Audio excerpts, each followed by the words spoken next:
नमस्कार। सबसे पहले सिविल मार्गदर्शन के इस यूट्यूब चैनल पर आपका हार्दिक स्वागत करता हूं। और जैसा कि इकोनॉमिक सर्वे का चैप्टर 4 अपन डिस्कस कर रहे हैं, जो कि सामाजिक सशक्तिकरण और समावेशन पर आधारित।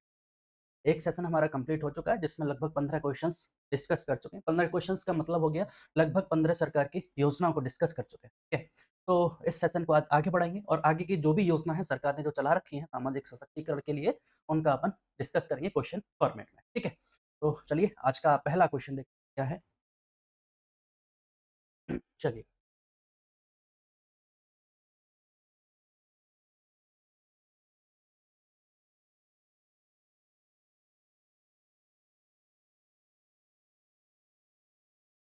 चलिए, तो आज का हमारा पहला क्वेश्चन है, निम्नलिखित में से कौन-सा उद्देश्य समेकित बाल विकास सेवाओं से संबंधित नहीं? टॉपिक का नाम है समेकित बाल विकास सेवाओं से संबंधित क्वेश्चंस हमसे पूछा गया है। तो सबसे पहले हमें ये समझना होगा कि ये बाल विकास सेवाएँ, नाम से क्लियर है, समेकित मतलब एकीकृत किया गया है। बाल विकास सेवाओं मतलब बच्चों से संबंधित कुछ योजनाएँ चला रखी हैं, उनका एकीकृत करके बच्चों को लाभ पहुँचाना है। किस-किस क्षेत्र में लाभ पहुँचाना है? जैसे 0 से 6 वर्ष के बच्चों को इसमें लाभान्वित किया जाएगा, ठीक है? 0 से 6 वर्ष के बच्चों को। अब 0 से 6 वर्ष के बच्चे हैं तो उनकी पोषण है, उसका भी ध्यान रखा जाएगा, पोषण है, उनकी स्वास्थ्य है, विभिन्न प्रकार की समस्याएँ जैसे सामाजिक स्थिति क्या है, मनोवैज्ञानिक स्थिति क्या है, मानसिक स्थिति क्या है उनकी, इस सब का उसमें ध्यान रखना है। और यहाँ तक कि बच्चों के शैक्षणिक स्तर का भी ध्यान रखना है और स्कूल ड्रॉप आउट तक जो दर है बच्चों की, उसको भी रिड्यूस करना, उसको भी हमें इसमें देखना है। तो ये एक समेकित बाल विकास सेवाएँ कार्यक्रम है जिसका ये पर्पज़ है और महिला एवं बाल विकास मंत्रालय के द्वारा ये चलाया गया प्रोग्राम है और आपके कब से चालू है? आपके 2 अक्टूबर 1975 से ये कार्यक्रम चलाया गया। तो ये डेट हमें याद रखनी है। डेट है 2 अक्टूबर 1975 से ये समेकित बाल विकास सेवाएँ कार्यक्रम है, महिला एवं बाल विकास मंत्रालय के द्वारा चलाया जा रहा है। जिसमें बच्चों के स्वास्थ्य, उनके पोषण, उनकी मनोवैज्ञानिक, मानसिक, सामाजिक और आपकी शारीरिक स्थिति को पहचानना है। बच्चों की जो स्कूल ड्रॉप आउट दर है, उसको हमें सुधार करना है। इसका मतलब उसमें रिड्यूस करना, उसको कम करना है। ये सभी प्रोग्राम इसमें सम्मिलित किए गए। अब देखिए आप क्वेश्चन क्या है, ठीक है? क्वेश्चन में पहला पूछा गया कि निम्नलिखित में से कौन-सा उद्देश्य समेकित बाल विकास सेवाओं से संबंधित नहीं है? ऐसा पूछा है कि कौन-सा उद्देश्य संबंधित नहीं है? पहला 0 से 6 वर्ष की आयु के बच्चों के पोषण और स्वास्थ्य स्थिति में सुधार करना है। बिल्कुल सही बात है। 0 से 6 वर्ष के जो बच्चे हैं, उनकी पोषण और स्वास्थ्य स्थिति में सुधार करना है। बच्चों के मनोवैज्ञानिक, शारीरिक, सामाजिक विकास के लिए आधार तैयार करना है। बिल्कुल सही बात है। स्कूल ड्रॉप आउट दर को घटाना है, ये भी बात सही है। इसका मतलब तीनों जो स्टेटमेंट दे रखे हैं समेकित बाल विकास सेवाओं से संबंधित, वो तीनों सही। अब ऑप्शन देखिए, क्या केवल संबंधित नहीं है, पहला और दूसरा संबंधित नहीं है, तो ये गलत है। दूसरा और तीसरा संबंधित नहीं है, ये गलत है। केवल 3 संबंधित नहीं है, ये गलत है। तो जो मोस्ट एप्रोप्रिएट जो आंसर हो जाएगा वो यहाँ से ये है कि उपयुक्त सभी। उपयुक्त सभी मतलब थोड़ा-सा इसमें चेंज करना होगा, यहाँ उपयुक्त में से सभी नहीं, उपयुक्त में से कोई नहीं।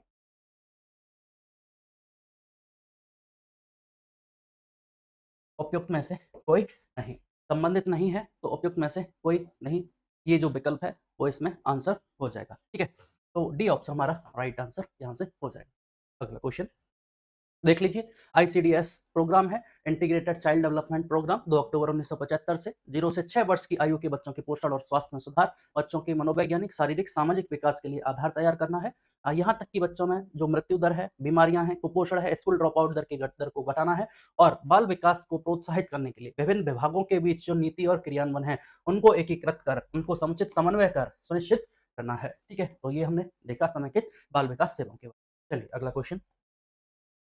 अगला क्वेश्चन है, मुख्यमंत्री विशेष योग्यजन स्वरोजगार योजना के संबंध में कौन सा कथन असत्य कथन के बारे में हमसे पूछा गया है? तो देखिए, विशेष योगदान स्वरोजगार योजना है। विशेष योगदान जो दिव्यांगजन है उनके स्वरोजगार के लिए सरकार ने एक योजना चलाई है और मुख्यमंत्री है मतलब राज्य सरकार के द्वारा संचालित की जा रही है। सरकार चाहती है कि जो दिव्यांगजन है, विशेष योगजन है, उनको स्वरोजगार के अवसर प्रदान किए जाएँ, जिससे उनका जीवन स्तर सुधर सके और वो उनका जीवन जीने का जो तरीका है उसमें बदलाव हो, कहीं न कहीं उनकी लाइफ है वो ईज़ी वे में हो, ठीक है?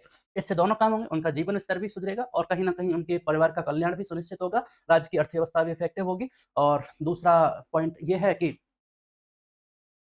अर्थव्यवस्था में फ़र्क दिखेगा ही, ठीक है? और स्वरोज़गार को उनको प्रोत्साहन मिलेगा। अब क्या पूछा गया है, कौन-सा कथन असत्य है? तो असत्य कथन, तो इस स्कीम में क्या प्रावधान किए गए हैं, वो हमें देखना होगा कि जो पहली बात है कि इस योजना में विशेष योगजनों को 5 लाख रुपए तक का ऋण दिया जाता है। पहली इम्पोर्टेंट बात, स्वरोज़गार स्थापित करने के लिए 5 लाख रुपए तक का ऋण का प्रावधान। अगर स्वरोज़गार स्थापित करना है, तो 5 लाख रुपए तक का ऋण आपको उपलब्ध कराया जाएगा। ठीक है। ऋण उन विशेष योग्यजनों को दिया जाता है जिनकी स्वयं एवं परिवार की सभी स्रोतों से वार्षिक आय 3 लाख रुपए से कम हो। तो ये स्टेटमेंट हमारा गलत है। जो पारिवारिक आय है वो 3 लाख नहीं, वो 2 लाख रुपए से तक होनी चाहिए। कितनी? पारिवारिक आय का प्रावधान जो रखा गया है, लक्ष्य रखा गया है, वो 2 लाख रुपए रखा गया है। इसका मतलब 2 इंपॉर्टेंट बात है, 5 लाख रुपए तक का ऋण दिया जाएगा और पारिवारिक आय 2 लाख रुपए तक होनी चाहिए, 2 लाख से अधिक नहीं होनी चाहिए। तो दूसरा स्टेटमेंट है वो अपना गलत हो जाएगा और कौन सा कथन असत्य है? तो केवल 2 स्टेटमेंट, तो बी ऑप्शन यहाँ से अपना राइट आंसर हो जाएगा। ठीक है? तो दूसरी अगली बात कि इस योजना में 5 लाख रुपए तक का ऋण स्वरोजगार हेतु ऐसे विशेष योगजनों को दिया जाता है जिनकी स्वयं और परिवार की सभी स्रोतों से जो वार्षिक आय है वो 2 लाख रुपए से कम है। 5 लाख रुपए तक का ऋण और पारिवारिक आय 2 लाख रुपए से कम हो। दूसरा ये है इसमें कि आपको अनुदान राशि मिलेगी, सब्सिडी मिलेगी और सब्सिडी कितनी है? 50,000 रुपए तक। मैक्सिमम 50,000 रुपए तक की सब्सिडी मिलेगी या फिर ऋण राशि का 50%। ऋण राशि का 50%। अब इसमें कौन-सा मिलेगा? जो भी कम होगा। ठीक है? तो ये हमें ध्यान रखनी है तीसरी इंपॉर्टेंट बात कि इस राज्य सरकार द्वारा 50,000 रुपए की अनुदान राशि अथवा ऋण राशि का 50% जो भी कम होगा वो प्रदान किया जाएगा। अब यहाँ से ये भी स्पष्ट है कि भाई देखो इस योजना के अंतर्गत 1.16 करोड़ रुपए का व्यय हुआ है और ऐसे 232 विशेष योगजनों को इससे लाभान्वित किया जा चुका है सरकार के द्वारा। ठीक है? चलिए निम्नलिखित कथनों पर विचार करना है। देखिए क्या क्वेश्चन है। मुख्यमंत्री मातृत्व पोषण योजना का उद्देश्य गर्भवती महिलाओं, धात्री महिलाओं और 3 वर्ष तक की आयु के बच्चों के स्वास्थ्य एवं पोषण स्तर में सुधार करना है। मुख्यमंत्री मातृत्व पोषण योजना के बारे में बात की गई है। मुख्यमंत्री मातृत्व पोषण योजना क्या प्रावधान किए गए हैं? नाम से स्पष्ट है। मुख्यमंत्री मतलब राजस्थान सरकार के द्वारा संचालित की गई योजना है और मातृत्व पोषण माताओं के भरण पोषण के बारे में इसमें बात की गई। अब इसमें इंपॉर्टेंट बात यह है कि कौन सी माताओं की बात की गई है, तो इसमें गर्भवती जो महिलाएं हैं और आपके धात्री महिलाओं और 3 वर्ष तक के बच्चों की बात की गई है।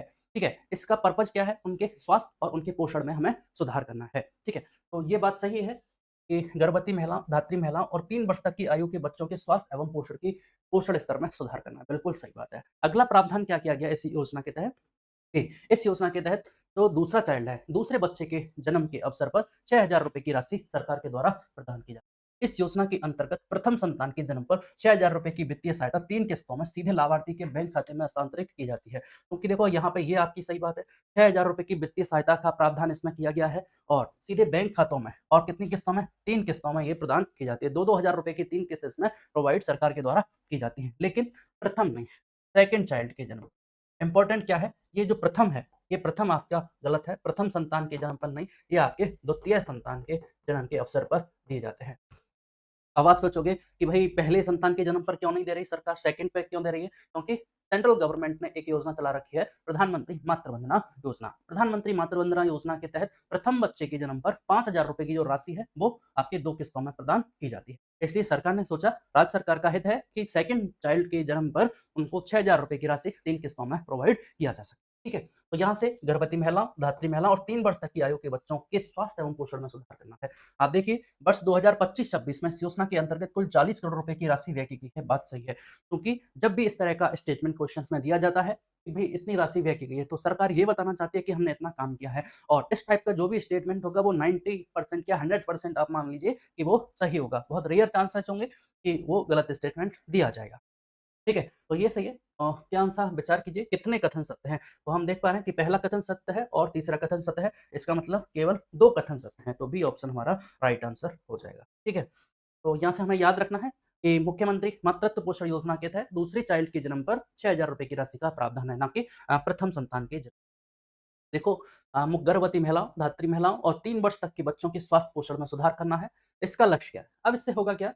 आप देखो कि जन्म के समय जो कम वजन है बच्चों का, जिस बच्चे का जन्म हुआ है उसका कम वजन है या उसके कुपोषण की समस्या है, उसको दूर करना है। सरकार क्या चाहती है? इसके अलावा सरकार का लक्ष्य क्या है कि जो शिशु मृत्यु दर है, उनके विभिन्न प्रकार की जो टीकाकरण है, उन सबको मतलब एकीकृत उनके पोषण तक का ध्यान रखना है। ठीक है? दूसरी संतान के जन्म पर कुल 6,000 रुपए की सहायता है। 3 किस्तों में सीधे लाभार्थी के बैंक खाते में हस्तांतरित की जाएगी। अब इस तरह से ये कुछ लाभान्वित किया गया है। निष्कर्ष देखिए योजना के माध्यम से मातृ और शिशु स्वास्थ्य में सुधार और कुपोषण के नियंत्रण की दिशा में प्रभावी प्रयास किए जा रहे हैं। ये इस योजना का लक्ष्य है। ठीक है? चलिए पीएम पोषण योजना के संदर्भ में असत्य कथन की पहचान कीजिए। पीएम पोषण योजना है, इसके बारे में हमें असत्य कथन बताना है। तो सबसे पहले जानेंगे पीएम पोषण योजना है। तो पीएम पोषण योजना के तहत क्लास 8 से लेके 1 से लेके और 8 तक के बच्चों को पोषण की व्यवस्था उनको निःशुल्क उपलब्ध करानी है, ठीक है? इससे क्या होगा, अब जैसे ही बच्चों के लिए 1 से 8 तक के जो बच्चे हैं, उनको पोषण उपलब्ध कराएगी सरकार, तो वो वहाँ से आप देखिए एक तो उनका स्वास्थ्य और उनके जो पोषण का स्तर है, वो सुधरेगा। दूसरा, सरकारी विद्यालयों में सुविधा प्रदान की गई है, तो सरकारी विद्यालयों में उनका नामांकन बढ़ेगा, स्कूलों में नामांकन बढ़ेगा। नामांकन बढ़ने से बच्चों की जो स्कूल ड्रॉप आउट की दर है, वो कम हो जाएगी। साथ ही के साथ क्या होगा, फिर देख लीजिए आप क्या प्रावधान है कि नामांकन बढ़ेगा और नियमित उपस्थिति को प्रोत्साहित किया जाएगा, ठीक है? अब जब नामांकन बढ़ जाएगा, डेली खाना उपलब्ध होगा, तो स्कूलों का जो डेली अटेंडेंस है, वो भी नियमित उपस्थिति है, उसको भी प्रोत्साहन मिलेगा, ठीक है? तो ये कुछ इसके प्रावधान है। अब देखिए आगे क्या किया गया है कि इस योजना के अंतर्गत 1 से 5 तक के विद्यार्थियों को प्रतिदिन प्रति छात्र 100 ग्राम तथा 6 से 8 तक के विद्यार्थियों को प्रतिदिन प्रति छात्र 150 ग्राम खाद्यान्न उपलब्ध कराया जाता है। तो 2 कैटेगरी बनाई, 1 से 5 तक और दूसरा है आपके 6 से 8th तक, ठीक है? अब इसमें क्या-क्या है? आपके खाने का जो प्रावधान है, इसमें 100 ग्राम खाना अवेलेबल कराया जाएगा और इनको 150 ग्राम खाना अवेलेबल कराया जाएगा। पहला पॉइंट तो ये है, ठीक है? प्रोटीन की बात करें, तो कैलोरी की बात करें, तो इनको 450 कैलोरी मिलेगी और इनको 700 कैलोरी की आवश्यकता है, ठीक है? प्रोटीन की बात करें, तो इनको 12 ग्राम प्रोटीन और इनको 20 ग्राम प्रोटीन उपलब्ध कराई जाएगी। इस योजना के तहत ये प्रावधान है खाने का, ठीक है? तो देख लीजिए कि इस योजना के अंतर्गत 1 से 5 तक के विद्यार्थियों को प्रतिदिन 100 ग्राम तथा 6 से 8 तक के विद्यार्थियों को प्रतिदिन 150 ग्राम खाद्यान्न उपलब्ध कराया जाएगा। 100 ग्राम इनके लिए और 150 ग्राम ये आपके क्या है, खाद्यान्न इनके लिए उपलब्ध कराया जाएगा। यह योजना 29 सितंबर 2021 को प्रारंभ हुई। याद रखना है 29 सितंबर 2021 से ये योजना प्रारंभ की गई है। कब से? 29 सितंबर 2021 से योजना प्रारंभ हुई है। पीएम पोषण योजना 29 सितंबर 2021 से प्रारंभ हुई है। ठीक है? इस योजना के अंतर्गत भोजन के पोषण मूल्य का विश्लेषण राष्ट्रीय प्रत्यायन बोर्ड के माध्यम से किया जाता है। ठीक है? ये राष्ट्रीय प्रत्यायन बोर्ड क्या करता है? ये खाने की क्वालिटी चेक करता है। ठीक है? खाने की क्वालिटी चेक करता है, हॉस्पिटल्स की कैटेगरी की जो क्वालिटी है उसको चेक करता है। तो ये कौन सा डिपार्टमेंट है? राष्ट्रीय प्रत्यायन बोर्ड है। ठीक है? तो यहाँ से भोजन के पोषण मूल्य का विश्लेषण कौन करता है? राष्ट्रीय प्रत्यायन बोर्ड के द्वारा किया जाता है। ये स्टेटमेंट भी अपना सही है। तो यहाँ से तीनों स्टेटमेंट सही है, तो उपयुक्त में से कोई नहीं, डी ऑप्शन हमारा राइट आंसर हो जाएगा। हमें याद रखना है ये वाला क्वेश्चन कि 1 से 5 तक के विद्यार्थियों के लिए क्या प्रावधान किया गया है और 6 से 8 तक के विद्यार्थियों के लिए क्या प्रावधान किया गया है। तो इसमें 450 कैलोरी, इसमें 700 कैलोरी है, इसमें 12 ग्राम प्रोटीन और इसमें 20 ग्राम प्रोटीन का इसमें प्रावधान किया गया है। ठीक है? चलिए, अच्छी स्कीम है। मतलब आपको एक तो सामाजिक सशक्तिकरण में लिखने के काम आएगी, एक आपके शिक्षा के क्षेत्र में जो कार्य किए गए हैं, वहाँ भी अपन इसको लिख सकते हैं क्योंकि स्कूल ड्रॉप आउट दर कम हो रही है इससे। दूसरा नियमित अटेंडेंस है, उसमें इम्प्रूवमेंट हो रहा है और बच्चों से संबंधित योजना है, तो कहीं न कहीं वो काफ़ी इस स्कीम का दायरा है, ठीक है? जहाँ इसको अपन मेंस के पॉइंट ऑफ व्यू से लिख सकते हैं। चलिए, पीएम पोषण योजना, हाँ, प्री प्राथमिक से कक्षा 8 तक के विद्यार्थी बच्चों के पोषण स्तर में सुधार करना है। नामांकन, नियमित उपस्थिति को बढ़ावा, लाभार्थी संस्था, देखो सरकारी विद्यालय, विशेष प्रशिक्षण केंद्र, संस्कृत विद्यालय और मदरसे इससे लाभान्वित होंगे। 1 से 5 तक के प्रति छात्र प्रतिदिन 100 ग्राम खाद्यान्न, जिनमें या तो गेहूँ मिलेगा या चावल मिलेगा, ठीक है? क्लास 6 से 8 तक प्रति छात्र प्रतिदिन 150 ग्राम खाद्यान्न। पोषण का जो मानक है, वो इसमें देखिए 450 कैलोरी और 12 ग्राम प्रोटीन, प्री प्राथमिक से क्लास 5 तक, ठीक है? उसके बाद 700 calorie plus 20 gram protein class 6 से 8 तक। खाना बनाने की लागत तक बताई गई है। क्लास 1 से 5 तक के जो बच्चे हैं, उनके खाना बनाने की लागत कितनी है? ₹6.78 प्रति छात्र प्रतिदिन है। मतलब 1 दिन की जो खाने की लागत है, वो ₹6.78 निर्धारित की गई है, जो राष्ट्रीय प्रत्यायन बोर्ड तय करता है। 6.78 प्रति छात्र प्रतिदिन है ये और क्लास 6 से 8 तक ₹10 का खर्चा इसमें आ रहा है खाना बनाने में, ठीक है? ₹10 का, ठीक है? और इसमें 6.78, इसमें 10.17। गुणवत्ता नियंत्रण देख लीजिए, भोजन के पोषण मूल्य का परीक्षण राष्ट्रीय प्रत्यायन बोर्ड एनएबीएल के माध्यम से किया जाता है। चलिएगा, मुख्यमंत्री अमृत आहार योजना कब प्रारंभ हुई? अमृत आहार योजना ये क्या है? तो चूँकि आंगनबाड़ी में जो बच्चे हैं रजिस्टर्ड हैं, उनको दूध की उपलब्धता कराई जाती है इस योजना के तहत, ठीक है? अब पहले ये 3 दिन था, अभी वर्तमान में इस दूध की जो व्यवस्था है, इसको बढ़ाकर कितना कर दिया है? वीक में 5 दिन कर दिया गया है। सरकार का उद्देश्य सेम है, वही बच्चों के पोषण स्तर में सुधार करना है किसी न किसी तरह से। हर एक माध्यम, ये भी एक चैनल है आंगनबाड़ी का। कि मुख्यमंत्री अमृत आहार योजना कब प्रारंभ हुई? तो ये आपकी योजना 14 दिसंबर 2024 से ये योजना प्रारंभ हुई है। तो याद रखना है हमें, मुख्यमंत्री अमृत आहार योजना कब प्रारंभ हुई? 14 दिसंबर 2024 को। कितने? 14 दिसंबर 2024, 14/12 कब? 2024 को ये योजना प्रारंभ हुई है। उद्देश्य केवल इतना सा है कि आंगनबाड़ी में जो बच्चे हैं 3 से 6 वर्ष की आयु के बच्चों के कुपोषण की समस्या के निवारण हेतु, तो हमने अभी देखा, बताया मैंने कि भई कुपोषण और उनके पोषण की समस्या का समाधान करना है सरकार का लक्ष्य। और कहाँ क्रियान्वित हो रही है? आंगनबाड़ी केंद्रों में क्रियान्वित हो रही है। अब दूध की व्यवस्था कौन करेगा भैया? ये राजस्थान सहकारी डेयरी फेडरेशन है, इसके द्वारा ये दूध उपलब्ध कराया जाएगा। मानक गुणवत्ता ये तय करेगा, स्किम्ड मिल्क पाउडर उपलब्ध कराया जाएगा, ठीक है? और प्रत्येक बच्चे को 100 मिलीलीटर मीठा एवं गर्म दूध, 2 प्रावधान है, मीठा भी मिलेगा और गर्म दूध भी मिलेगा। और कितना मिलेगा? 100 मिलीलीटर दूध की व्यवस्था कराई जाएगी, ठीक है? तो 2 बातें हैं, 14 दिसंबर 2024 से प्रारंभ हुई है। कितने आयु आयु वर्ग क्या है? 3 से 6 वर्ष के जो आयु वर्ग के बच्चे हैं, उनको कुपोषण की समस्या का समाधान किया जाएगा और 100 मिलीलीटर मीठा और गर्म दूध की व्यवस्था इसके तहत कराई जाएगी, ठीक है? तो ये पॉइंट हमें याद रखने हैं। चलिए, आंगनबाड़ी दूध वितरण योजना, अमृत आहार योजना आंगनबाड़ी दूध वितरण योजना का नाम है। चलिए, पालनहार योजना के अंतर्गत 6 से 18 वर्ष के अनाथ बच्चों को विद्यालय में नामांकन होने पर प्रतिमाह कितनी सहायता दी जाती है? अच्छी स्कीम है, काफ़ी प्रावधान है इसमें और कन्फ्यूजन क्रिएट किए जाते हैं। तो सबसे पहले हमें जानना होगा पालनहार योजना के बारे में, किसके भला चाहती है, किसका सशक्तिकरण करना चाहती है। तो जो विपरीत परिस्थितियों में या कठिन परिस्थितियों में जो जीवन यापन कर रहे हैं लोग, उनके स्वास्थ्य की स्तर की बात करें, चाहे पोषण स्तर की बात करें या उनके टोटल ओवरऑल सामाजिक आर्थिक स्थिति की सुधार करें, उनकी आर्थिक स्थिति में हमें सुधार करना है। मतलब जो लोग कठिन परिस्थितियों में जीवन यापन कर रहे हैं, उनकी पोषण स्थिति में सुधार करना है। आप देख लीजिए, मतलब कठिन परिस्थितियों में बच्चों को आर्थिक सहायता व संरक्षण उपलब्ध कराना इस स्कीम का उद्देश्य है, ठीक है?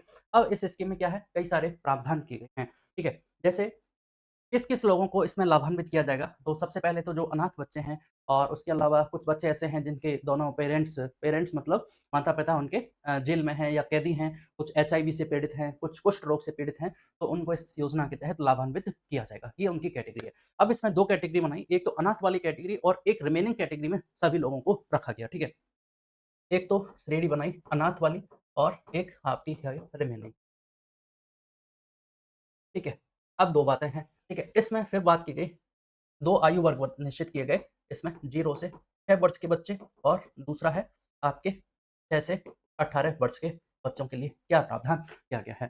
तो अनाथ बच्चों के लिए, ठीक है, 0 से 6 वर्ष के जो अनाथ बच्चे हैं, उनको ₹1500 मंथली मिलेंगे और जो 6 से 18 वर्ष के बच्चे हैं अनाथ कैटेगरी, उनको ₹2500 प्रतिमाह का प्रावधान किया गया है, जो कि हमसे क्वेश्चन में पूछा गया है। देख लीजिए, पालनहार योजना के अंतर्गत 6 से 18 वर्ष के अनाथ बच्चे 6 से 18 वर्ष के विद्यालय में नामांकन होने पर प्रतिमाह कितनी सहायता दी जाएगी? ये ₹2500 हमसे पूछा गया। क्वेश्चन में कोई सा भी पूछा जा सकता है, ये भी पूछा जा सकता है कि भाई अनाथ कैटेगरी में 0 से 6 वर्ष के बच्चों के लिए क्या प्रावधान है? जो रिमेनिंग कैटेगरी है, अन्य श्रेणी है, उसमें 6 से 18 वर्ष के बच्चों के लिए क्या प्रावधान किया गया है? तो ये हमसे क्वेश्चन पूछा जा सकता है। अब यहाँ से देखते हैं रिमेनिंग जो कैटेगरी है, उसमें क्या प्रावधान है? तो उसमें 0 से 6 वर्ष के जो बच्चे हैं, उनको ₹750 प्रतिमाह का प्रावधान है और वहीं 6 से 18 वर्ष के बच्चों के लिए ₹1500 प्रतिमाह का प्रावधान किया गया है।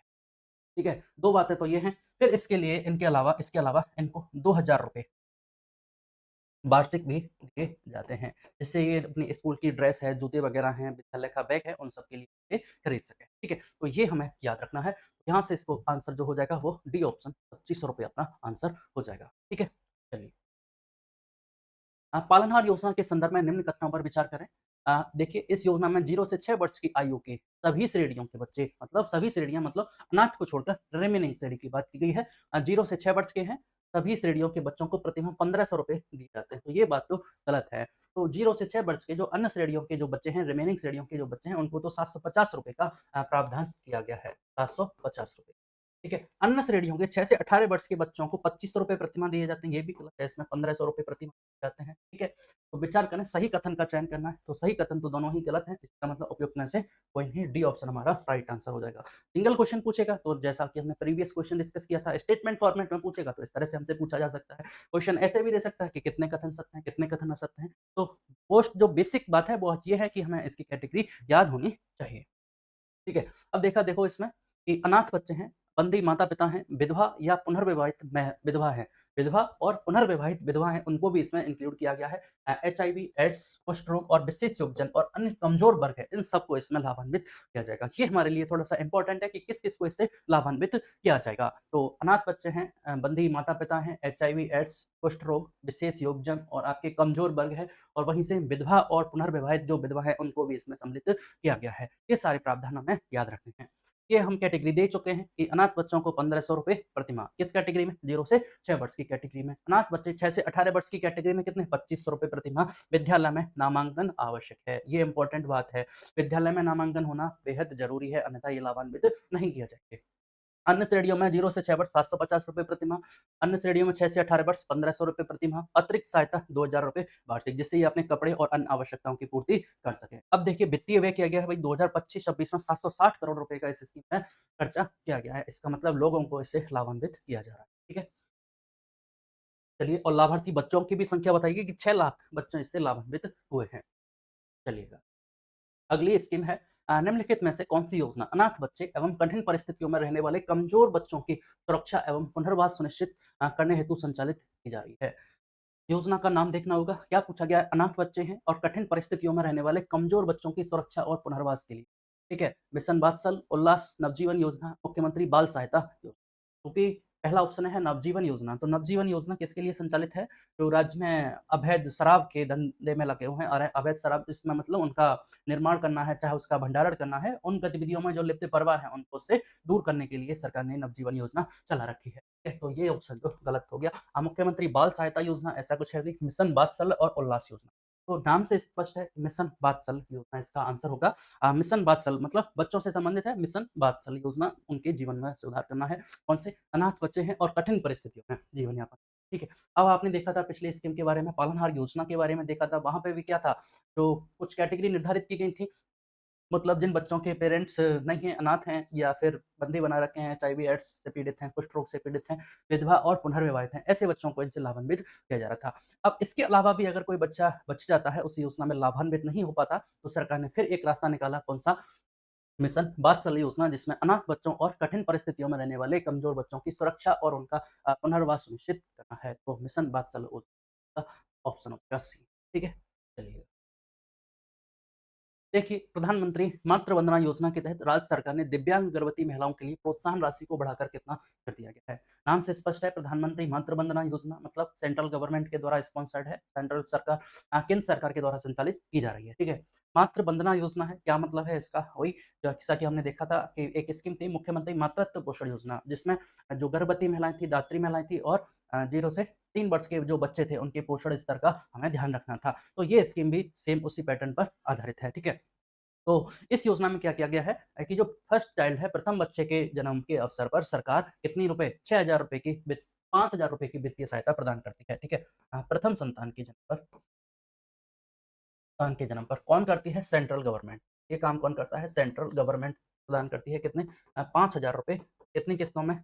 2 किस्तों में ये सरकार प्रदान करती है। ठीक है? तो देखा हमने प्रथम संतान के जन्म के अवसर पर 5000 रुपए 2 किस्तों में प्रदान किए जाते हैं। ठीक है? एक बात तो ये है। अब इसमें राज्य सरकार ने क्या प्रावधान किया? इसमें राज्य सरकार ने कुछ राशि बढ़ा दी गई राज्य सरकार के द्वारा, जो कि आपने देख पा रहे हैं किसके लिए? दिव्यांग गर्भवती महिलाओं के लिए इस राशि को बढ़ा दिया गया है। अब ये बढ़ाकर कितनी कर दी गई है? क्योंकि गर्भवती महिलाएँ, सॉरी क्या हो गया? गर्भवती महिलाएँ, दिव्यांग गर्भवती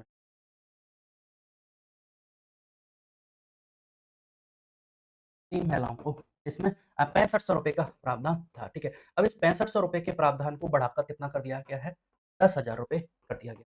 ठीक है? तो ये हमें याद रखना है कि दिव्यांग गर्भवती महिलाओं को 6500 रुपए से बढ़ाकर वर्तमान में कितने प्रदान किए जा रहे हैं? 10,000 रुपए। अब ये अतिरिक्त राशि किसके तो कौन प्रोवाइड कर रहा है? ये राज्य सरकार। राज्य सरकार ने ये प्रोवाइड किया है। राज्य सरकार ने दिव्यांग गर्भवती महिलाओं के लिए प्रोत्साहन राशि को बढ़ाकर कितना किया गया है? तो 10,000। ये ऑप्शन राइट आंसर हो जाएगा। ठीक है? चलिएगा। योजना का स्वरूप है प्रधानमंत्री मातृ वंदना योजना, भारत सरकार की नगद प्रोत्साहन योजना है। देखा हमने, गर्भवती धात्री महिलाओं को वित्तीय सहायता उपलब्ध कराना है। अब वित्तीय सहायता मिलेगी तो सीधी बस बात है, पर्पज क्या है? पोषण और स्वास्थ्य में सुधार होगा, पोषण और स्वास्थ्य में सुधार होगा और वित्तीय सहायता प्रदान की जा रही है। प्रथम चाइल्ड के जन्म के अवसर पर प्रदान की जा रही है। सरकारी हॉस्पिटल्स में प्रदान की जाएगी। इससे क्या होगा, संस्थागत प्रसव को बढ़ावा मिलेगा। संस्थागत प्रसव बढ़ेगा तो मातृ और शिशु मृत्यु दर में कमी आएगी। और ये आप देख लीजिए, प्रथम संतान, ये हमारे लिए थोड़ा-सा बहुत इंपॉर्टेंट है। प्रथम संतान के जन्म के अवसर पर 5,000 रुपए 2 किस्तों में प्रदान किए जाएँगे। फिर इसमें अगला प्रावधान ये भी है, वही अगर द्वितीय जो संतान है वो बालिका का जन्म होता है, तो इस अवसर पर भी 6,000 रुपए एकमुश्त सहायता प्रदान की जाएगी। ये हमें विशेष रूप से याद रखना है। प्रथम चाइल्ड तो कोई भी हो, चाहे लड़का हो, चाहे लड़की हो, सरकार 5,000 रुपए 2 किस्तों में प्रदान की जाएगी। लेकिन अगला सेकंड चाइल्ड लड़की का जन्म होता है, तो सरकार 6,000 रुपए एकमुश्त प्रदान करेगी, ठीक है। अब इसमें राज्य सरकार ने क्या प्रावधान किया है, ये हमने देखना होगा कि 1 अप्रैल 2024 से प्रथम संतान के पर 1,500 रुपए अतिरिक्त सहायता देती है। एक तो मुख्यमंत्री मातृत्व पोषण योजना थी। आपने देखा सेकंड चाइल्ड के जन्म पर सरकार, इसमें राज्य सरकार कितने दे रही थी? 6,000। लेकिन जो इस योजना है प्रधानमंत्री कौन-सी है? प्रधानमंत्री मातृ वंदना योजना। मातृ वंदना योजना, इस योजना में भी राज्य सरकार क्या कर रही है? 1,500 रुपए अतिरिक्त प्रदान कर रही है। 5,000 के अलावा प्रथम संतान पर 1,500 रुपए अतिरिक्त सहायता प्रदान कर रही है। कौन? राज्य सरकार, ठीक है। इसके बाद ये कब से चालू है? 1 अप्रैल 2024 से प्रावधान किया गया है। इसके अलावा जो हमने देखा था अभी कि दिव्यांग गर्भवती महिलाओं को राज्य सरकार ने क्या प्रावधान किया है? प्रथम संतान के जन्म पर 6500 रुपए से बढ़ाकर कितना कर दिया है इसको? 10,000 रुपए कर दिया है, ठीक है। इसके लिए ये आपके प्रथम दिव्यांग महिलाओं के लिए, दिव्यांग महिलाओं के लिए ये राशि 6500 से बढ़ाकर 10,000 कर दी है। और वो एक स्कीम थी जिसमें सेकंड चाइल्ड के बर्थ पर 3 किस्तों में मुख्यमंत्री मातृत्व पोषण योजना के तहत 3 किस्तों में 6,000 रुपए की राशि प्रदान की जा रही है, ठीक है। दोनों योजना में हमें कन्फ्यूजन नहीं होना है। सीधी-सी बात है, सेंट्रल गवर्नमेंट प्रथम चाइल्ड पर, स्टेट गवर्नमेंट सेकंड चाइल्ड के जन्म पर, प्रथम चाइल्ड के जन्म पर सेंट्रल गवर्नमेंट 5,000 रुपए दे रही है, राज्य सरकार द्वितीय चाइल्ड के जन्म पर 6,000 रुपए प्रदान कर रही है। फिर इसमें एक प्रावधान और है कि प्रधानमंत्री मातृत्व योजना, मातृ वंदना योजना के तहत अगर सेकंड चाइल्ड लड़की होती है, तो उसके जन्म के अवसर पर 6,000 रुपए की राशि एकमुश्त प्रदान किए जाएँगे। और यहाँ पे भी 1 अप्रैल 2024 से राज्य सरकार ने प्रथम चाइल्ड के जन्म के अवसर पर भी 1,500 रुपए अतिरिक्त प्रावधान किया गया है। ये आपके केवल राजस्थान में है जो 1,500 रुपए अतिरिक्त प्रदान किए जाते हैं। वहीं दिव्यांग महिलाओं के लिए भी इस राशि को बढ़ाकर कितना कर दिया गया है? 6500 से बढ़ाकर 10,000 रुपए कर दिया गया है। तो ये हमें याद रखना चलिएगा।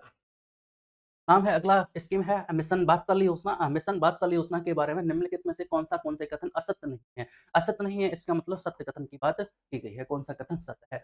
ठीक है, तो देखिए यह केंद्र प्रवर्तित योजना है। मिशन वात्सल्य योजना मतलब बच्चों से ही संबंधित है और इसके अंतर्गत केंद्र और राज्य सरकार के मध्य कोषानुपात 60-40 है, बात सही है। और इसका मुख्य उद्देश्य टीकाकरण कार्यक्रम का सफल क्रियान्वयन है। तो ये जो उद्देश्य दिया गया है ये स्टेटमेंट थोड़ा-सा गलत है, ये बात सही है। ये जो मिशन वात्सल्य योजना है वो सेंट्रल गवर्नमेंट के द्वारा स्पॉन्सर्ड है और 60-40 के रेशियो में ये संचालित की जा रही है। लेकिन टीकाकरण कार्यक्रम से इसका कोई लेना-देना है नहीं। ठीक है, असत्य नहीं है मतलब सत्य कथन है पहला और दूसरा कथन सत्य है। तो इसका उद्देश्य क्या है? वात्सल्य योजना है, जैसा कि हमने अभी क्वेश्चन इसका देखा भी था कि जो छोटे बच्चे हैं, विशेष रूप से अनाथ बच्चे और विपरीत परिस्थितियों में या कठिन परिस्थितियों में जो जीवन यापन कर रहे हैं, उनका हमें याद रखना है, उनकी सुरक्षा सुनिश्चित करनी है। ठीक है? अनाथ बच्चे और कठिन परिस्थितियों में रहने वाले कमजोर बच्चों की सुरक्षा और पुनर्वास सुनिश्चित करना है। ये क्या करती है? यह संस्था बच्चों की देखभाल करने वाली संस्थाएँ हैं, जो मतलब संस्थाएँ कुछ संस्थाएँ ऐसी हैं जो बच्चों की देखभाल करने के लिए संचालित की जा रही हैं, तो उन संस्थाओं को सशक्त बनाने के लिए अच्छा काम करती है। परिवार केंद्रित देखभाल को प्रोत्साहित करती हैं और बाल तस्करी को रोकने पर भी इसमें ध्यान केंद्रित किया गया है और ये हमने देखा किसमें 60-40 के रेशियो में इसमें पैसा दिया जाता है, स्टेट गवर्नमेंट, ठीक है? और स्टेट गवर्नमेंट, ठीक है? चलिएगा। निम्नलिखित में से कौन-सी जनजातियों को जनजातीय क्षेत्रीय विकास विभाग द्वारा खाद्य सुरक्षा उपलब्ध कराई जाती है? तो देखिए जनजातियों के लिए बात की गई है, जनजातियों के प्रोत्साहन के लिए और इनके लिए खाद्य सुरक्षा उपलब्ध कराई जा रही है। किस विभाग के द्वारा? जनजातीय क्षेत्रीय विकास विभाग के द्वारा। अगर क्वेश्चन पूछा जाए कि हाल ही में राज्य सरकार द्वारा जनजातियों के प्रोत्साहन के लिए क्या प्रावधान किया गया? तो एक प्रावधान ये भी है कि हम लिखेंगे कि राज्य के जनजातीय क्षेत्रीय विकास विभाग द्वारा राजस्थान की सहरिया जनजाति, खैरवा और आपके कथौड़ी जनजाति। इन 3 जनजातियों को इससे लाभान्वित किया जाता है। सहरिया जनजाति पता है आपको राज्य के 12 जिले की में निवास करती है, जबकि खैरवा और कथौड़ी जनजाति के संबंधित है आपके उदयपुर से संबंधित है, ठीक है? तो सहरिया जनजाति 12 जिले में पाई जाती है और खैरवा और कथौड़ी जनजाति उदयपुर में है। इन तीनों जनजातियों के लिए जनजाति क्षेत्रीय विकास विभाग के द्वारा खाद्य सामग्री उपलब्ध कराई जाती है। अब क्या खाद्य सामग्री इसमें आपके प्रति माह प्रदान किया जाता है? प्रति माह और प्रति व्यक्ति प्रावधान क्या-क्या है? क्या प्रावधान है? पहला प्रति माह प्रति व्यक्ति है, तो आपको 250 ग्राम घी की व्यवस्था की गई है। और अगला है 500 ग्राम तेल है, और इसके अलावा तीसरा है 500 ग्राम दाल या अनाज, जो भी है इसमें एक बार अपन देख लेंगे क्या प्रावधान है। देखिए 500 ग्राम निःशुल्क दाल का प्रावधान है, और 250 रुपए प्रति ये घी का है, और 500 ग्राम आपके तेल का प्रावधान किया गया है। ठीक है? तो देख लीजिए, सहरिया, खैरवा और कथौड़ी जनजाति को खाद्य सुरक्षा राज्य के जनजातीय क्षेत्र में जनजातीय क्षेत्रीय विकास विभाग द्वारा लाभार्थियों को खाद्य तेल, घी और दाल उपलब्ध कराई जाती है। तो यहाँ से 500 ग्राम किसका प्रावधान है? दाल का प्रावधान है। दाल का प्रावधान क्यों है? क्योंकि इससे पोषण में प्रोटीन की आपकी पूर्ति सुनिश्चित करनी है। ठीक है? तो याद रखना है, ये प्रति माह प्रति व्यक्ति है, और 250 ग्राम घी, 500 ग्राम तेल और 500 ग्राम दाल का प्रावधान किया गया है। किन जनजातियों को? सहरिया, खैरवा और कथौड़ी जनजाति को प्रदान किया जा रहा है, जिसमें सहरिया जनजाति 12 जिले में निवास करती है, कथौड़ी और खैरवा जनजाति का संबंध उदयपुर जिले। ठीक है? चलिएगा। पीएम अजय योजना किससे संबंधित? अब चूंकि जब इस तरह के क्वेश्चंस दे दिए जाते हैं, तो पहले तो नाम ही समझ में आए, ये बड़ी समस्या है। इस तरह के नामों को हमें देखना होगा। शॉर्ट फॉर्म में दे दिया गया है कि पीएम अजय योजना किससे संबंधित है। तो इसकी फुल फॉर्म है पीएम अनुसूचित अनुसूचित जाति अनुसूचित जाति अभ्युदय योजना है। मतलब अनुसूचित जातियों के उत्थान के लिए ये योजना संचालित की जा रही है। योजना का संबंध इससे है, क्योंकि ये अगर नाम पता है तो अपन लिख सकते हैं। क्या योजना महिलाओं के सर्वांगीण विकास से संबंधित है? नहीं। भारत में टीबी मुक्त कराने से? नहीं। ओलंपिक के लिए खिलाड़ियों को प्रोत्साहित करना है? नहीं। अनुसूचित जाति समुदायों का सामाजिक आर्थिक उत्थान सुनिश्चित करना है। डी ऑप्शन इसमें राइट आंसर है। अब अनुसूचित जाति समुदाय के लोगों का सामाजिक आर्थिक उत्थान सुनिश्चित करने के लिए क्या प्रावधान किया गया है? तो उनको इसकी योजना के तहत 50,000 रुपए की राशि का प्रावधान किया गया है। ठीक है? देख लीजिए, पीएम अजय योजना, जिसे पूर्व में अनुसूचित जाति उपयोजना के हेतु विशेष केंद्रीय सहायता के रूप में जाना जाता था।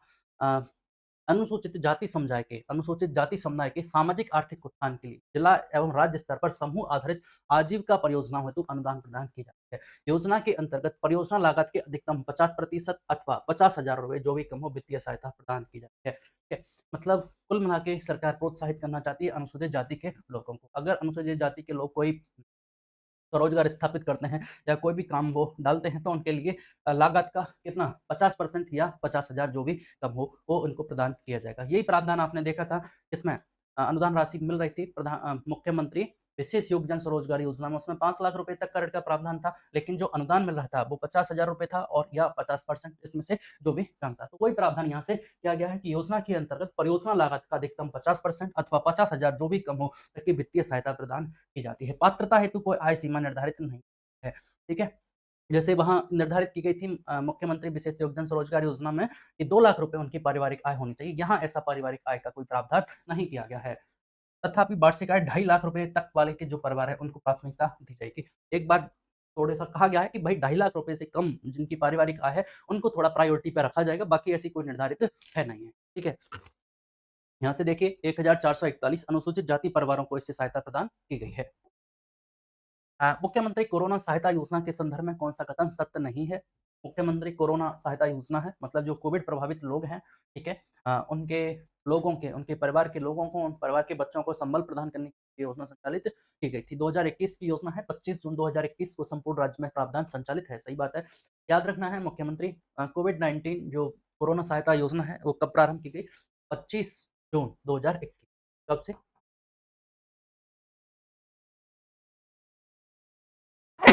सॉरी। 25 जून 2021 से ये योजना प्रारंभ की गई है, और इसके अंतर्गत क्या प्रावधान किया गया है? प्रत्येक अनाथ बालक बालिका को तात्कालिक सहायता के रूप में 1 लाख रुपए की एक मुफ्त सहायता प्रदान की है। ठीक है? तो इस योजना के तहत पहला जो प्रावधान यही था कि इस योजना के तहत किसको? अनाथ बालक या बालिकाओं को, जो अनाथ बालक या बालिका है, उनको 1 लाख रुपए की तुरंत प्रभाव से तात्कालिक सहायता के रूप में प्रदान किए जा रहे हैं। ठीक है? इसके अलावा फिर उनकी स्कूली शिक्षा के लिए प्रावधान किए गए हैं। जैसे क्या प्रावधान किए गए हैं? उनको मासिक सहायता मिलेगी, 18 वर्ष तक की आयु पूर्ण होने पर 2500 रुपए प्रतिमाह दिए जाएँगे। जैसे पालनहार योजना में कुछ कैटेगरी बनाई थी, इसी तरह से यहाँ पे भी कुछ कैटेगरी बनाई गई हैं। ठीक है? तो तात्कालिक सहायता 1 लाख रुपए है, फिर उसके बाद मासिक सहायता यहाँ 2500 रुपए है। जबकि पालनहार योजना में मासिक सहायता का प्रावधान कितना था? उसमें कैटेगरी के अकॉर्डिंग था। यहाँ डायरेक्ट बात की गई है कितनी? 2500 रुपए प्रतिमाह मिलेंगे। 2500 रुपए प्रतिमाह मिलेंगे, और कब तक? ये इंपॉर्टेंट बात है, 18 वर्ष तक की आयु पूर्ण होने तक, 18 वर्ष तक। ₹2500 प्रतिमाह का प्रावधान है 18 वर्ष तक, और वार्षिक सहायता ₹2000 प्रति वर्ष है, वहाँ भी ₹2000 प्रति वर्ष थी, और 18 वर्ष पूर्ण होने पर 5 लाख रुपए तक की एकमुश्त राशि प्रदान की जाएगी। ठीक है? तो ये याद रखनी है, तात्कालिक सहायता के रूप में 1 लाख रुपए तक की राशि है, और मासिक रूप से 18 वर्ष की आयु पूर्ण होने तक कितने ₹2500 प्रतिमाह और ₹2000 उनकी अन्य आवश्यकताओं की पूर्ति हेतु प्रदान किए जाएँगे। 18 वर्ष की आयु पूर्ण हो जाएगी तो उसके बाद 5 लाख रुपए की राशि का एकमुश्त इनको प्रदान किया जाएगा। 18 वर्ष की आयु पूर्ण होने पर 5 लाख रुपए की एकमुश्त सहायता है। इसके अलावा भाई स्कूल एजुकेशन में क्या है, इनको फ्री है, निःशुल्क शिक्षा का प्रावधान किया गया है। कॉलेज और एजुकेशन में इनके लिए छात्रावास में प्राथमिकता दी जाएगी। मुख्यमंत्री युवा संबल योजना है, उसके तहत बेरोजगारी भत्ता भी प्रदान किया। ठीक है? इसी तरह से अगर विधवा महिला है तो उनको क्या है, इस लाभ के साथ-साथ क्या मिल जाएगी, पेंशन भी मिल जाएगी। पेंशन कितनी है, ₹1500 की पेंशन का भी प्रावधान किया गया है। ठीक है? तो ये स्कीम के फैक्ट्स हैं, जो क्वेश्चन में हमसे पूछे जा सकते हैं। अब देखिए कि यहाँ क्वेश्चन में पूछा क्या गया है, इसके अंतर्गत प्रत्येक अनाथ बालक-बालिका को तात्कालिक सहायता के रूप में 1 लाख रुपए की एकमुश्त सहायता सही। इसके पश्चात 18 वर्ष की आयु तक ₹2500 प्रतिमाह मिलेंगे, ये भी बात सही है, और ₹2000 वार्षिक देय हैं, ये बात भी सही है। 18 वर्ष की आयु पूर्ण होने पर 30 लाख रुपए की सहायता राशि देय है। तो देखना ये स्टेटमेंट गलत दिया गया है, 10 लाख रुपए तक की सहायता नहीं, 5 लाख रुपए तक की सहायता का प्रावधान है। 5 लाख रुपए तक का इसमें प्रावधान किया गया है। 18 वर्ष की आयु पूर्ण होने पर 5 लाख रुपए की राशि का प्रावधान किया गया है। ठीक है? चलिएगा, तो कौन-सा कथन सत्य नहीं है? डी ऑप्शन हमारा राइट स्टेट रहेगा यहाँ से आंसर। चलिएगा, अगला क्वेश्चन देखते हैं। समेकित बाल विकास सेवा कार्यक्रम कब प्रारंभ हुआ, ये अपन देख चुके हैं। ये आपके 2 अक्टूबर 1975 से महिला एवं बाल विकास मंत्रालय के द्वारा प्रारंभ हुआ है, और बच्चों के पोषण स्तर का ध्यान रखना है, उनके स्वास्थ्य, उनकी शैक्षणिक योग्यता, उनकी मनोवैज्ञानिक, सामाजिक, आर्थिक और उनके इसकी शारीरिक स्थिति को सुनिश्चित करना है, जहाँ से स्कूल ड्रॉप आउट दर तक को इसमें सम्मिलित किया गया था। समेकित बाल विकास सेवा मतलब सरकार के द्वारा विभिन्न जो प्रोग्राम चलाया गया है, उनको इंटीग्रेटेड करके चाइल्ड डेवलपमेंट को हमें प्रोत्साहित करना है। 2 अक्टूबर 1900, बी ऑप्शन में, सॉरी बी ऑप्शन में राइट आंसर। चलिए अगला क्वेश्चन। निम्नलिखित में से किस जिले में बाबा आमटे दिव्यांग विश्वविद्यालय की स्थापना की है? तो देखिए दिव्यांगजनों के लिए सशक्तिकरण के लिए, दिव्यांगजनों के सशक्तिकरण के लिए विश्वविद्यालय की स्थापना की गई, जिसका नाम रखा है बाबा आमटे दिव्यांग विश्वविद्यालय, जो कि आपके कहाँ स्थित है, आपके जयपुर में ये स्थापित किया गया है। बाबा आमटे कहाँ स्थापित किया गया है? जयपुर में। और दूसरा है आपका महात्मा गांधी, महात्मा गांधी दिव्यांग विश्वविद्यालय, ये कहाँ स्थापित किया गया? आपके जोधपुर में स्थापित किया गया है। तो हमें दोनों याद रखने हैं, बाबा आमटे जयपुर में है और महात्मा गांधी दिव्यांग विश्वविद्यालय आपके जोधपुर में। ठीक है? देखिए बाबा आमटे दिव्यांग विश्वविद्यालय जयपुर और महात्मा गांधी दिव्यांग विश्वविद्यालय जो जोधपुर में स्थापित किया। सरकार द्वारा संचालित है आस्था कार्ड योजना का उद्देश्य क्या है? सरकार ने एक योजना चला रखी है, आस्था कार्ड योजना। सरकार का पर्पज क्या है कि कुछ ऐसे परिवार हैं भाई जिसमें दिव्यांगजन अधिक हैं, ठीक है? और अगर सरकार ने पता चला कोई ऐसा परिवार है जिसमें 2 या 2 से अधिक दिव्यांगजन हैं और उनकी जो दिव्यांगता का प्रतिशत है वो 40% से अधिक है, तो ऐसे परिवारों को बीपीएल की सेवाएं उपलब्ध कराई जाएंगी। तो ये इस योजना का उद्देश्य है। क्वेश्चन याद रखना है, आस्था कार्ड योजना का संबंध किससे है? कि देखो अनुसूचित जाति और अनुसूचित जनजाति की महिलाओं का सर्वांगीण विकास ऐसा नहीं है।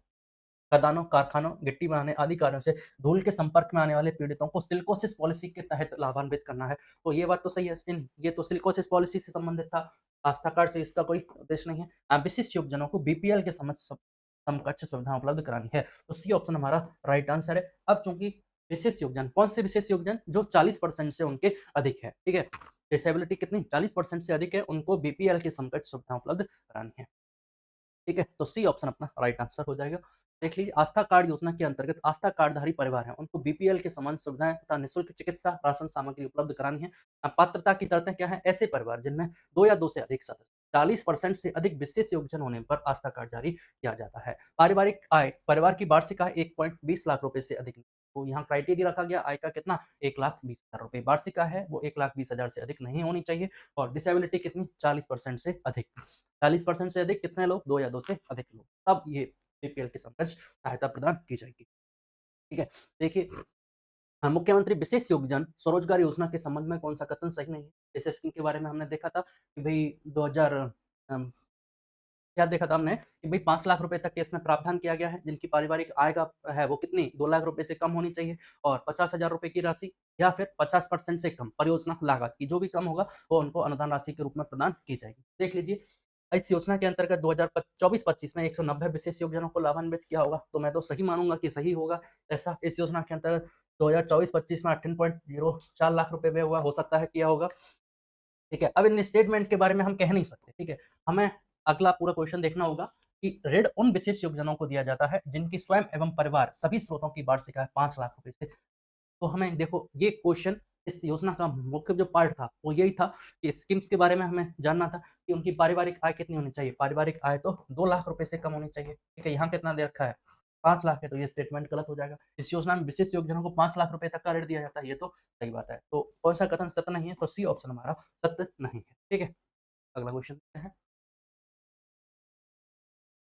ठीक है, तो देखो विशेष योजनाओं की स्वयं एवं परिवार की वार्षिक आय 2 लाख रुपए तक हो और उनको 5 लाख रुपए तक की ऋण राशि प्रदान की जाती है और ऋण राशि का 50% अथवा 50,000 रुपए दोनों में से जो कम हो उनको अनुदान के रूप में प्रदान की जाती है। योजना का लाभ प्राप्त करने के लिए पात्रता बताई गई है। पात्रता में एक तो ये है कि पारिवारिक आय 2 लाख रुपए से कम, दूसरा आवेदन निश्चित जो व्यक्ति अधिनियम है 1995 के प्रावधानों के अनुसार विशेष योग्यजन होना चाहिए, ठीक है। और विकलांगता का प्रतिशत 40 या अधिक होना चाहिए। दूसरी बात ये है, विकलांगता तो है लेकिन कितना प्रतिशत, 40% से अधिक डिसेबिलिटी होनी चाहिए, तब ही प्रावधान किया जाएगा। राजस्थान, आवेदक राजस्थान का मूल्यवासी होना चाहिए और आवेदक की जो आयु का भी प्रावधान किया गया है इस योजना के तहत 18 वर्ष और अधिकतम 55 वर्ष हो। जो व्यक्ति 18 वर्ष से 55 वर्ष के मध्य जिसकी आयु है उसी व्यक्ति को इस योजना से लाभान्वित किया जाएगा। कि आवेदक द्वारा पूर्व में कियोस्क योजना अथवा अन्य किसी योजना में स्वरोजगार व्यवसाय योजना के अंतर्गत सब्सिडी आदि का लाभ नहीं लिया होना चाहिए। मतलब ऐसा नहीं है कि उसने किसी अन्य योजना के तहत भी ये सब्सिडी वगैरह ले रखी हो तो उनको भी इससे लाभान्वित नहीं। ठीक है, चलिएगा अगला क्वेश्चन देखते हैं।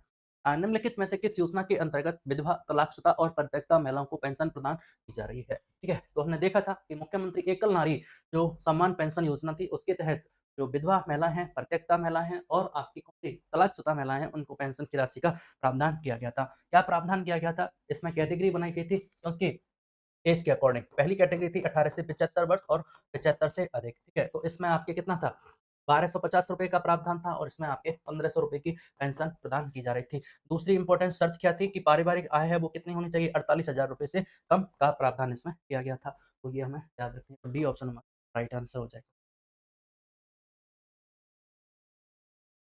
नवजीवन योजना का उद्देश्य क्या है? अपन देख चुके हैं नवजीवन योजना जो अवैध शराब के निर्माण में, उनके भंडारण में और बिक्री में शामिल है ऐसे समुदायों की आजीविका में सुधार करना है, उनको आजीविका प्रदान करनी है। मतलब इस जो व्यवसाय है इससे उनकी दूरी बना के उनको अलग दूसरे व्यवसाय में उनकी आजीविका का सुधार कर है। ये नवजीवन योजना का मुख्य उद्देश्य है, ठीक है। तो सी ऑप्शन हमें याद रखना है भी कि नवजीवन योजना का उद्देश्य क्या है। नवजीवन योजना का उद्देश्य अवैध शराब के निर्माण में, उसके भंडारण में और उसकी बिक्री में जो लिप्त परिवार हैं को उनकी आजीविका में सुधार करना है। इस व्यवसाय के द्वारा नहीं, किसी अन्य व्यवसाय, ठीक है?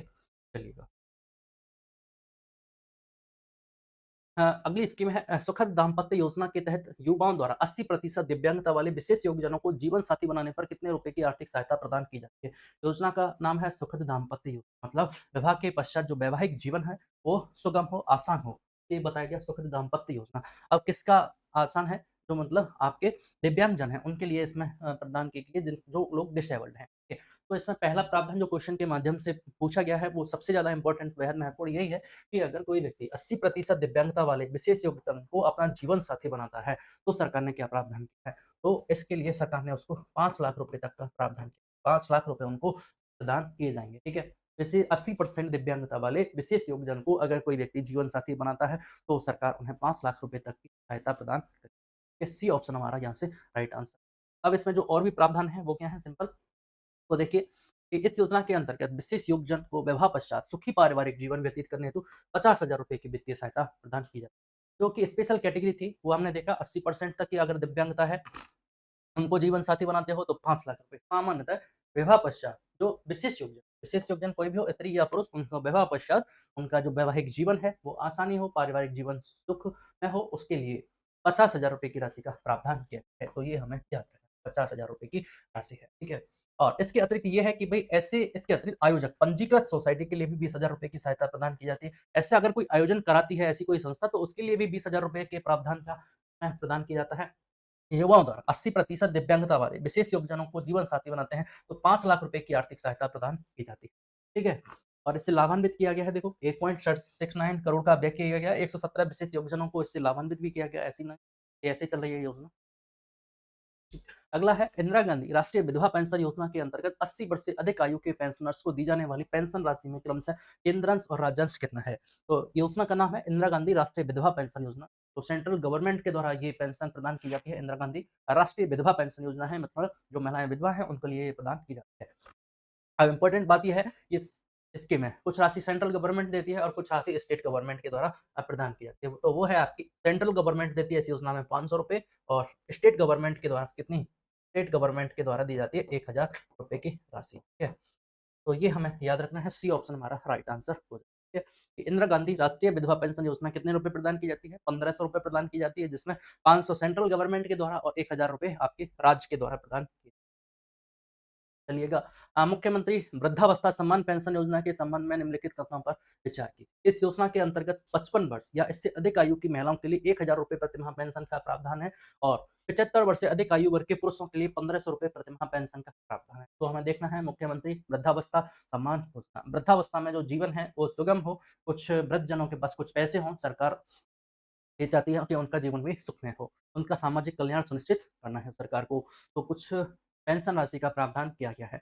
तो यहाँ जो दोनों स्टेटमेंट दिए गए हैं, एक्चुअली ये दोनों गलत दिए गए हैं कि भाई 55 वर्ष या इससे अधिक आयु की महिलाओं के लिए 1000 रुपए प्रतिमाह पेंशन का प्रावधान है, ये भी गलत है। और 75 वर्ष से अधिक आयु वर्ग के पुरुषों के लिए 1500 रुपए प्रतिमाह पेंशन का प्रावधान है, ये भी गलत है।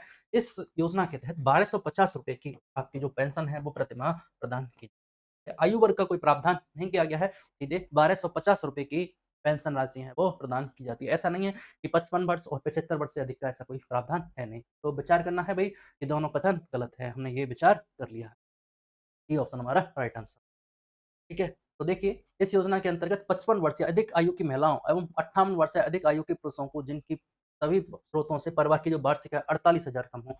एज का फैक्टर कैसे डिसाइड किया गया है, 55 वर्ष की महिलाएं और 58 वर्ष से अधिक के जो पुरुष हैं उनको इस कैटेगरी में, वृद्धजन की कैटेगरी में रखा जाएगा। ठीक है, इतना सा हमें याद रखना है। 48,000 रुपए से कम पारिवारिक आय होनी चाहिए। और अगली बात क्या कही गई है, कितनी पेंशन, 1250 रुपए की पेंशन प्रदान की। ठीक है, चलिए, मुख्यमंत्री विशेष योगदान सम्मान पेंशन योजना के अंतर्गत कुष्ठ रोग से ठीक हुए विशेष योगदान व्यक्ति को कितनी पेंशन प्रदान की जा रही है। देखिए, विशेष योगदान है, मुख्यमंत्री राज्य सरकार के द्वारा संचालित है। विशेष योगदान दिव्यांगजनों को पेंशन प्रदान की जा रही है, सम्मान पेंशन योजना है। इसमें कैटेगरी बताई कि जो लोग कुष्ठ रोग से पीड़ित हैं उनको, अगर वो ठीक हो गए हैं तो उस रोग तो वो कितनी पेंशन, तो उनके लिए 2500 रुपए की पेंशन का इसमें प्रावधान किया गया है, कुष्ठ रोग से ठीक हुए जो लोग हैं। वहीं जो सिलिकोसिस रोग से पीड़ित हैं उनको इस योजना के तहत 1500 रुपए की पेंशन राशि प्रदान की जाती है, ये भी हमें याद रखना। सिलिकोसिस पीड़ितों के लिए 1500 रुपए, कुष्ठ रोग से पीड़ित लोगों के लिए 2500 रुपए की प्रतिमाह राशि प्रदान की जाती है। डी ऑप्शन हमारा राइट आंसर। बाकी देखिए कि मुख्यमंत्री विशेष योगदान सम्मान जन्म से लेकर सभी आयु के विशेष योगदान की कोई आयु तो है नहीं, कभी भी डिसेबिलिटी हो सकती है। तो जन्म से लेकर सभी आयु तक के विशेष योगदान व्यक्तियों को 1250 रुपए, कोई वृद्धजनों को जैसे मतलब 55 वर्ष से अधिक उम्र की महिलाएं और 58 वर्ष से अधिक उम्र के जो पुरुष हैं उनको 1250 रुपए पेंशन प्रदान की जा रही थी। मुख्यमंत्री वृद्धावस्था सम्मान पेंशन योजना से यहाँ पे भी मुख्यमंत्री विशेष योगदान जो सम्मान पेंशन योजना है इसके तहत सभी को 1250 रुपए, ये कैटेगरी स्पेशल बताई गई कि कुष्ठ रोग से मुक्त हुए विशेष योगदानों को 2500 रुपए प्रति माह, और नामित मेडिकल बोर्ड से प्रमाणित सभी सिलिकोसिस पीड़ितों को 1500 रुपए पेंशन प्रदान की जाएगी। यहाँ देखो पात्रता कितनी रखी गई, वार्षिक आय पारिवारिक 60,000 रुपए का प्रावधान है। जो मेन डिफरेंस था वो हमें देखना है 48,000 रुपए है या 60,000 रुपए है। तो आपके मुख्यमंत्री एकल नारी वाले में भी देखा था कितना था, वहां भी 48,000 रुपए की आय का प्रावधान था। और आपने देखा यहाँ पे भी वृद्धावस्था सम्मान पेंशन में भी 48,000 रुपए है। लेकिन जो आपकी मुख्यमंत्री विशेष योगदान सम्मान पेंशन योजना है इसमें वार्षिक आय कितनी होनी चाहिए, 60,000 अथवा कम होनी। ठीक है, चलिए, मुख्यमंत्री अनुप्रति योजना के संबंध में सत्य कथन की पहचान करनी है। मुख्यमंत्री अनुप्रति कोचिंग योजना है, तब जो भी बच्चे यूपीएससी, आरपीएससी या विभिन्न प्रतियोगी परीक्षाओं, इसके अलावा नीट की परीक्षा है, जेई की परीक्षा है, इनकी तैयारी कर रहे हैं। ठीक है, तो उन बच्चों को आर्थिक सहायता प्रदान करने का सरकार का लक्ष्य है, और इस संदर्भ में हमें सत्य कथन बताना। देखिए, इस योजना के तहत लाभ प्रदान करने के लिए पारिवारिक आय का अधिकतम सीमा 10 लाख रुपए प्रति वर्ष है, तो ये गलत है। पारिवारिक जो आय है वो कितनी है, इसमें 8 लाख रुपए। पारिवारिक आय का जो प्रावधान है वो कितनी होनी चाहिए, 8 लाख रुपए तक होनी चाहिए, तब लाभान्वित किया जाएगा। इसमें दूसरा प्रावधान ये है कि भाई कोई बच्चा अगर अपने शहर से बाहर दूसरे शहर जाता है तो उसके लिए कोचिंग के लिए अन्य शहर जाने पर आवास हेतु 40,000 रुपए अतिरिक्त वित्तीय सहायता प्रदान की जाती है। ये बात तो सही है, पहला स्टेटमेंट गलत है, दूसरा सही है। और इस योजना के तहत किसी भी बच्चे को 1 वर्ष के लिए लाभान्वित किया जाएगा, 1 सेशन के लिए लाभान्वित होगा। तो सत्य कथन की पहचान करनी है, तो केवल 2 ऑप्शन, बी ऑप्शन हमारा राइट आंसर हो जाएगा। ठीक है? देखिए, योजना का नाम है मुख्यमंत्री अनुप्रति कोचिंग योजना, राज्य सरकार के द्वारा संचालित की गई है। मेधावी विद्यार्थियों को निःशुल्क कोचिंग उपलब्ध हो जाए। इस प्रतियोगी परीक्षाओं में सफलता हेतु समान अवसर सुनिश्चित हो। सभी लोगों को, ऐसा नहीं है कि कमजोर वर्ग के बच्चों को हो सकता है अवसर ही ना मिले, इनकी फीस इतनी, इस कारण से तो सरकार चाहती है कि सफलतापूर्वक सबको समान अवसर मिले। योजना के तहत लाभ प्रदान करने के लिए पारिवारिक आय की अधिकतम सीमा 8 लाख रुपए प्रति वर्ष तय की है। लाभार्थी वर्ग कौन है भाई? एससी है, एसटी है, ओबीसी है, एमबीसी है और ईडब्ल्यूएस। इसके अलावा माइनॉरिटी वर्ग के जो विद्यार्थी हैं उनको इससे लाभान्वित किया जाएगा। निःशुल्क विश्व स्तरीय कोचिंग प्रदान की जाएगी और कितने स्टूडेंट्सों को इसको लाभान्वित किया जाएगा? 30,000 स्टूडेंट्स को प्रति वर्ष इससे लाभान्वित करने का प्रावधान है। कितना? 30,000 स्टूडेंट्स को इससे लाभान्वित किया जाएगा। ठीक है? चलिए, 40,000 रुपए प्रति वर्ष हॉस्टल, भोजन आदि के लिए मिलेगा।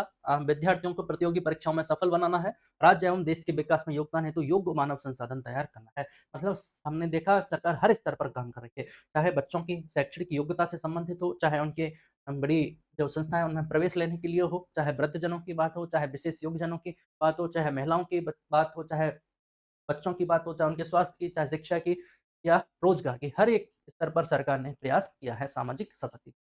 ठीक है? चलिए, तो यहाँ से हमारा ये जो चैप्टर 4 है, वो हमारा समाप्त हुआ है। अगली क्लास में हम चैप्टर 5 स्टार्ट करेंगे, ठीक है? जो कि उद्योग से संबंधित है। तो अभी के लिए धन्यवाद।